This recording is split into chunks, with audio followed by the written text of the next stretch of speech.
Welcome in to another edition of Gold and Black Radio. I'm your host, Derek Schultz. Purdue men's basketball opened the season with a win that probably got a little too close for comfort against a team from the Southland Conference. We're going to welcome on Brian Neubert to talk all about it and also get his quick thoughts on football's latest defeat as well. But first, a thank you to our sponsors, including Purdue Federal Credit Union, a proud partner of Purdue Athletics and the official credit card for Purdue fans. Boiler Up, East End Grill, and Ripple & Company, two distinctive bistros across the street from one another on the far end of Main Street, the perfect place for your next event.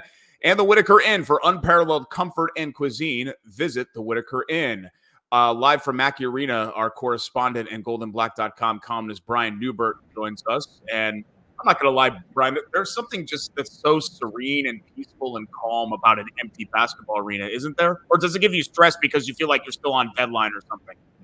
It's a little bit unnerving because what you always experience in here is so visceral that when it's empty, it's like you're standing on the moon. And I don't think any of us want to, be up there by ourselves on the moon. I've seen enough movies, and that scares the hell out of me.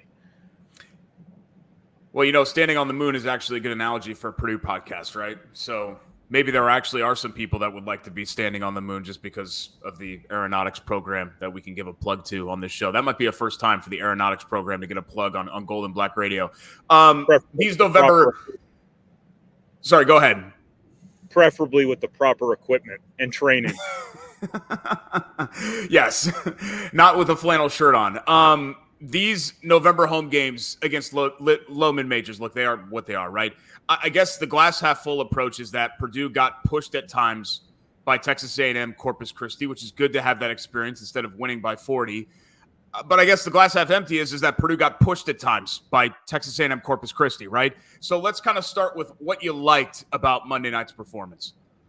Well, when they got pushed, they pushed back there at the end. I don't think anybody here really thought that when Corpus Christi had this down to whatever it was, probably 2 possessions, 5, 6, whatever it was, might have been 4 at one point. I don't think anybody really thought that, Purdue was really in jeopardy of losing this game. I think the realities of the matchup were always going to, come to bear there at the end.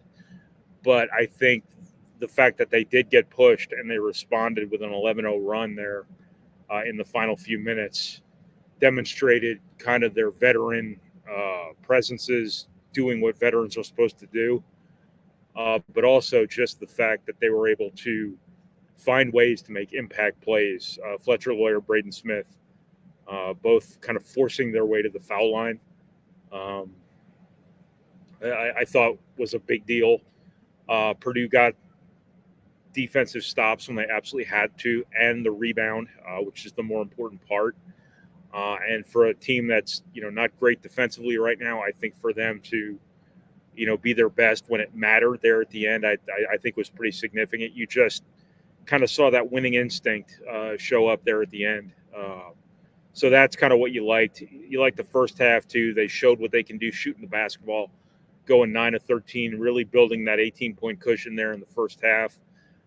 Kind of showed you what they're capable of. They didn't maintain it over 40 minutes, but had they maintained it over 40 minutes, they would have shot 85% from 3, and I don't think anybody's ever going to expect that, for a full game.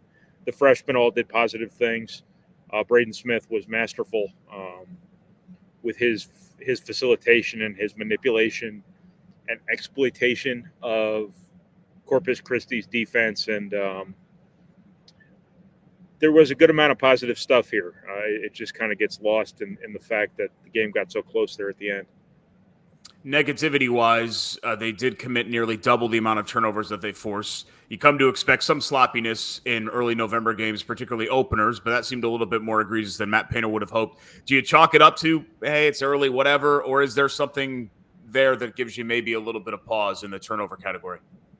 I think it's a reflection of the fact this is more of a work-in-progress team than I think people realize. We talk about them being the NCAA runner-up last year. This is very different. They're going to play different. They're going to ask Braden Smith to be everything for them. And his 6 turnovers, it's not going to be 6 every night, but turnovers are going to be the cost of doing business for him, as they were. I always said about Carson Edwards and Jaden Ivey, sometimes you got to ride the lightning, and sometimes you're going to get electrocuted. And I think that was the case to a certain extent with Braden Smith tonight. Those 6 turnovers were a big deal, but not as big a deal as the 15 assists. So when he gets defended the way he did, they're going to make him spray the ball around. But he's also surrounded by a bunch of guys here who are doing different things. Guys who haven't played college basketball before in some cases, or guys who are playing different positions. Guys he does not have that natural built-in chemistry with that he had with Zach-Edey from playing with him for 2 straight years. So there's going to be some ups and downs there. There's going to be some smoothing out of some things that has to be done. I think that's just kind of a first game deal. The turnovers kind of came in all shapes and sizes. But I don't think that's going to be something you're going to see Purdue turning the ball over 16 times every game. The bigger part of the turnover issue was the fact that so many of them were live ball turnovers that led directly to Corpus Christi offense. They got as many points, more points off the turnovers as Purdue committed the turnovers. And in a perfect world, if you're going to turn the ball over, you'd rather it just be handing the ball and play stopping. And that wasn't the case. They got a lot of runouts off those turnovers. And that's ultimately the reason that this game at the end was relatively, or I shouldn't say relatively close. It was close. It was all correctable stuff for Purdue that I would imagine as they move forward, they're going to get better at. So whether that's a first game thing or whether that's just the nature of the process that Purdue's going to be undertaking here, I don't know if it matters or not, but, Purdue got away with it tonight. Thought Daniel Jacobson looked pretty sharp in his debut. 13 points on 6 shots, 7 rebounds, 3 blocks, just 1 turnover. Obviously, the competition is going to ramp up here eventually, but are you encouraged by what you've seen so far, not only just from the summer leading all the way up into now? Yeah, his body is not where it needs to be yet, and I'm sure he'll probably get sick at some point of hearing that, but it's true. It's a physical game at this level. It's a physical conference once he gets to the Big Ten, and he's going to have his ups and downs in that regard, but he's really good. He's got a chance to be a really, really good player, a really special player. Very different from Zach-Edey, obviously, but his height and length are really, really important elements for this Purdue team at this stage. I think things are a little different for Braden Smith throwing the ball to him in pick and roll as they were with Zach-Edey, because I think when Zach-Edey would encounter contact on his roll through the lane, the contact would kind of go away, just kind of get flicked off like a fly. With Jacobson, there are going to be times where he hits that contact and he's going to get moved backwards. It's just the nature of being a freshman and the nature of being, relatively skinny over 7'4". He's come a long way since he got here physically, strength-wise. But when you're 7'4", that's a lot of real estate to fill in with muscle, and it's not going to happen overnight. So he's going to have to play through some real physical challenges on top of the challenges that come with just being a freshman at this level. But as is, he's able to get 13 points. He rebounds at a pretty high level. He blocked 3 shots, 2 of which led to Purdue offense. It's just he's got gifts that no one else on this team has, and he's going to have to improve on the job. But as is right now, he's Purdue's shot blocker. They're going to need him to rebound. They're going to need him to set good screens, things like that. I thought he was pretty solid for his first game, but things are going to get harder for him before they get easier. But they are ultimately going to get easier. You mentioned on X Twitter a lot of lineups out there, 11 guys total played. What do you expect when we see maybe a rotation get narrowed down a little bit more, that number to be for Matt Painter? Well, one player has already taken himself out because Brian Waddell broke his hand at Creighton apparently and is likely going to be out for a while. He could play perhaps with some pain, but whether he'd have been in the rotation or not kind of remains to be seen.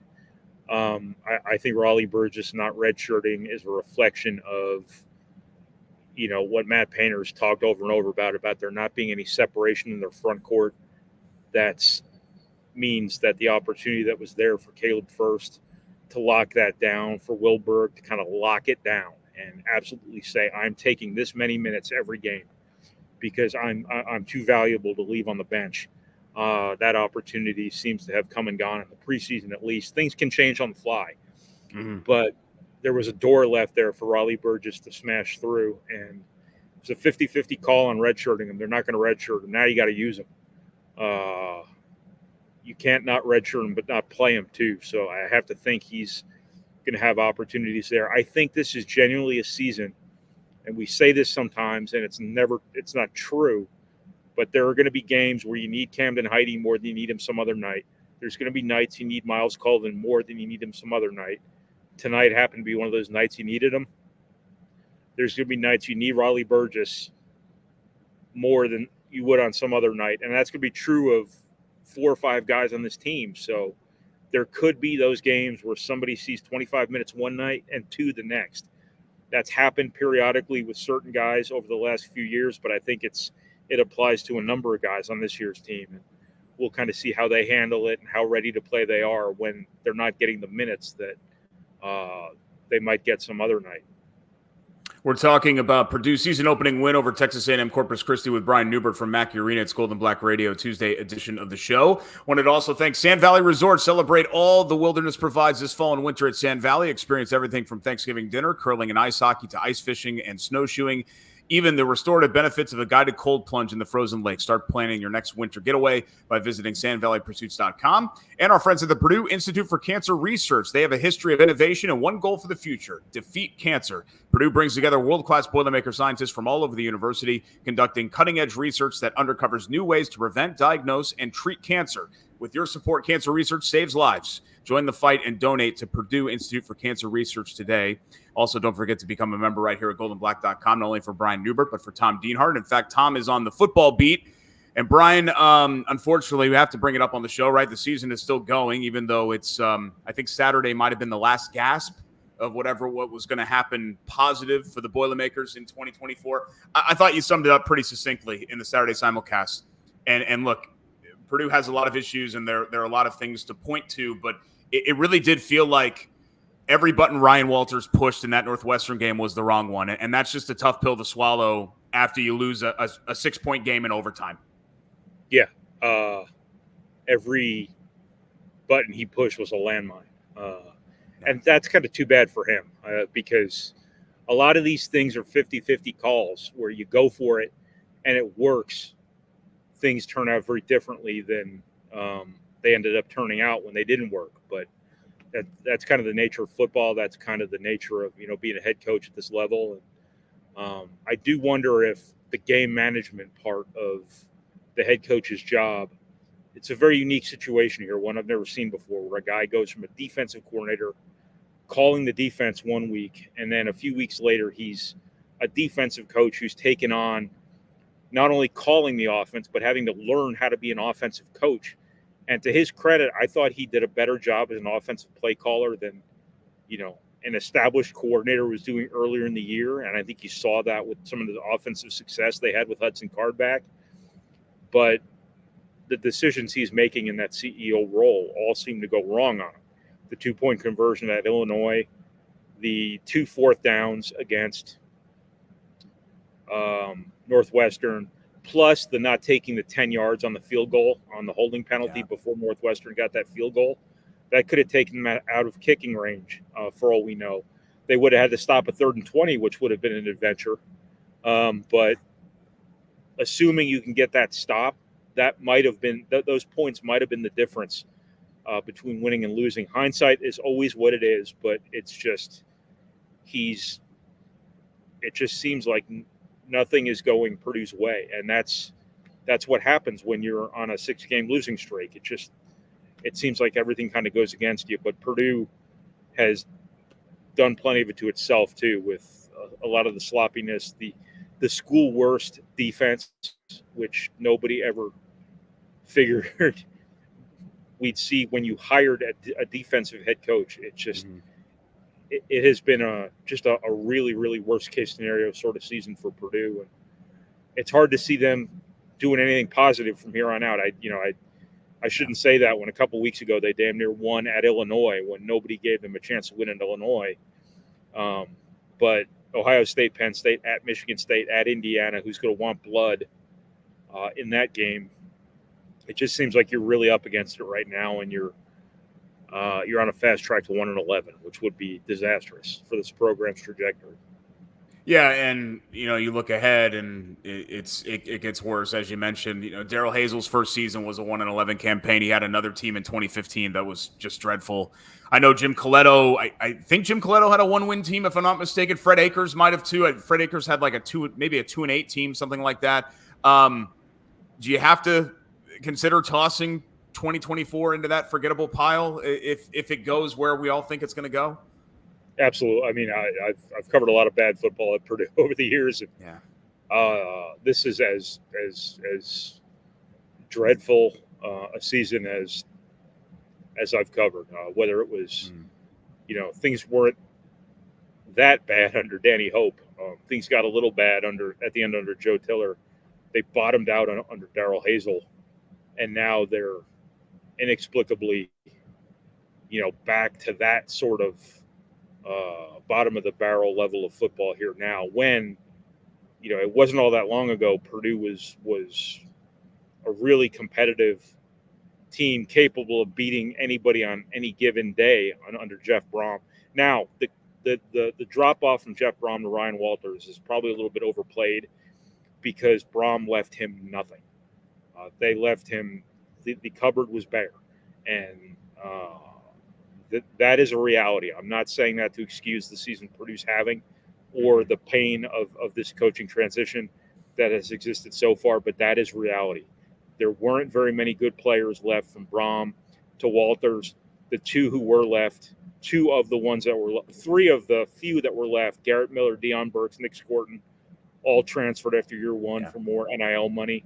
Purdue has been a victim of the NIL scene here. They've had money to spend. They've not spent it well. This transfer class has not panned out. They've lost their best players to the transfer portal for NIL purposes. I think in most cases, I can't speak for Garrett Miller. He's from Texas. But Scorton and Burks obviously got paid more than Purdue could have paid them. But this is a cautionary tale, too, about the perils of this college football climate here now, too, for every new coach that takes over a new job. So just kind of a convergence of a lot of different things here that have gone wrong. But Ryan Walters hasn't been innocent in all this. And Purdue, has not been innocent in all this either. They hired an inexperienced guy, which is a risk, inherently a risk that could have paid off big, but right now is just not. So that's kind of where things are right now. Purdue's going to have a decision to make at the end of this season, I'm quite certain.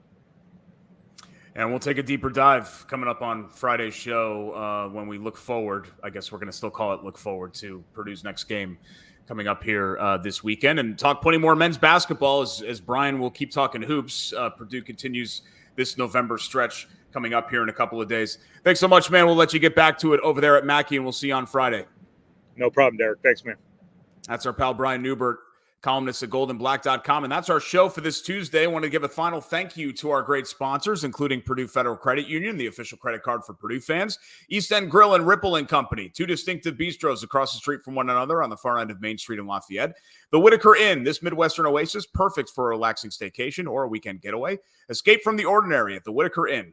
The Sand Valley Resort. Celebrate all that the wilderness provides this fall and winter at Sand Valley. Start planning your next winter getaway by visiting sandvalleypursuits.com.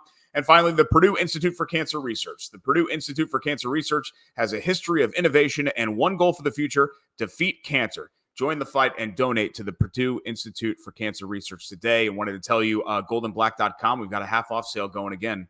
You guys love it when we do the half-off sales. Get all of the best Purdue coverage for 50% off with a goldenblack.com subscription. You can read Brian. You can read Tom. You can hear Carm on the Saturday simulcast. You get Alan Karpick. You get Knucklehead Central. I guess you get me. I'm like a distant 7th or 8th on that list, but you get me too. Goldenblack.com if you want to check us out and subscribe with all the Purdue fans, and we can get together and talk Purdue sports every single week. Next up, it'll be the Boilers at the Horseshoe taking on a suddenly resurgent Ohio State coming off that big win in Happy Valley. We'll talk all about it coming up on a Friday edition of Golden Black Radio. But until then, enjoy the rest of your week. We will see you Friday right here at goldenblack.com.